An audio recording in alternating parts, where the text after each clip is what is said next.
So it begins. We're gonna see that white movie, bro. It was called Are You There, God? It's Me, Margaret, I think. The whitest film of 2023.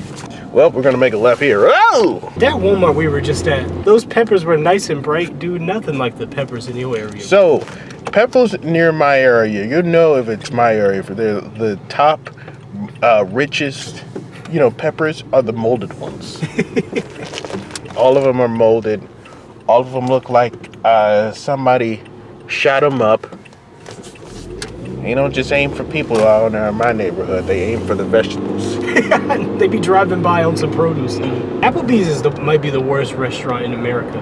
What do you think the worst chain restaurants are? Like, if you had to rank the top, three worst chain restaurants. I think all of the pizza places. Oh, yeah. Well, I think Domino's is the worst. Domino's, that's the worst pizza. Pizza Hut. Marco's is my worst. Because I had too much Marco's, and I was like, this is more grease than pizza. Bro. Subway is questionable.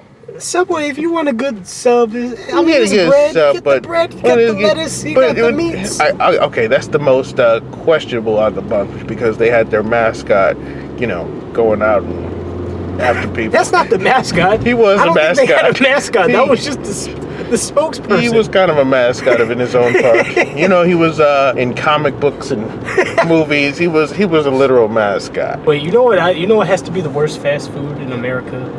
Arby's, bro. I think it's for a particular audience that's completely opposite to us. I've seen a lot of sugar mamas over down there. You and your many sugar mamas. Yeah. But, dude, I think it's got to be, as far as fast food, Arby's is the worst. And then Burger King is slightly above Arby's. But I would go to hell before I go to Arby's. Goodbye. Let me just be normal and regular like everybody else. Just please, please, please, please, please, please, please. You have to wear a bra. I want to do this, just so that we're ready. Please, God, let it be a lady. Dude, that movie, that was an excellent film. I will. That movie was movie was maybe the best coming of age movie I've ever seen in my life. Yes, for girls. We were two grown men in a theater with nothing but women and children, and they were looking at us like, why are you here? Didn't know what to expect. They're like, you're here for a project? I'm like, yeah, we're here for a project. Then after the credits start rolling, they look at me with disgust and anger, and I'm like, I didn't know. And he's this guy. He got underneath his afro, like ears. He just folds forwards. And I'm like, what the freak? So I don't care what people think about me. If this was a different kind of movie, I wouldn't care. But no. I do care about I don't want to be on the registry, bro. That's my limit, bro. The only men there, when we were there bright and early, I thought it'd be an empty showing, but then there's all these women of various ages came in, and they were like, y'all must be here for a project, right? And then he was just like that, and I was like, something like that. And then the movie started, and it was great coming of age. She was half Jewish, half Christian. Women experiencing 12-year-olds experiencing periods for the first time. It was very straightforward with its sources and what happens with people and their growing up. It's very realistic and is taken realistically, and it's not it has its awkward moments, but that's what makes it so unique. This was a really touching movie. I feel like something like this, if it was made in the early 2000s or in the late 90s, it wouldn't be so realistic with its depiction. It would be tongue-in-cheek and all type of angst and stuff like that. And it'd be stupid. But this was very grounded for what it was telling.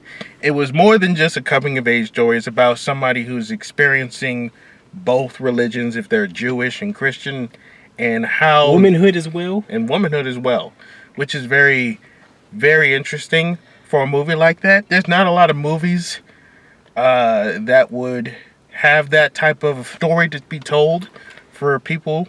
It's pretty much up.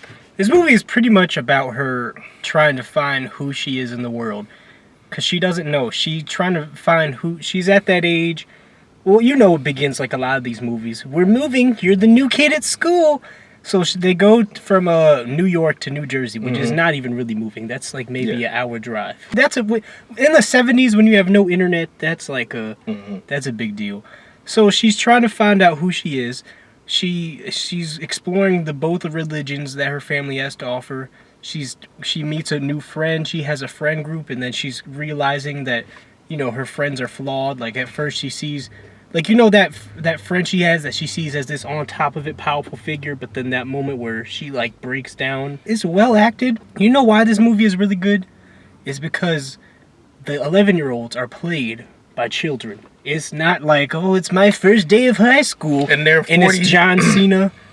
John Cena nothing going playing on as here. that little girl. It's and the child actors are really good. The child actors are really good, and the adult actors are really good. They play it straight. It's a functional family. So anyone who's out there who are young and would really enjoy this movie. It's a really good movie for that. Anybody, women, of course, everyone would enjoy this with family. Just don't be two black guys just showing up out of nowhere. This would be a great movie to watch at home, bro. Watch at home. With the family. We were the only men, 11-year-olds, yes, experiencing bodily changes, and we were in there, and it was odd, bro. We were... Again, but this is a thing that I'm like, anyone could watch, but it was just...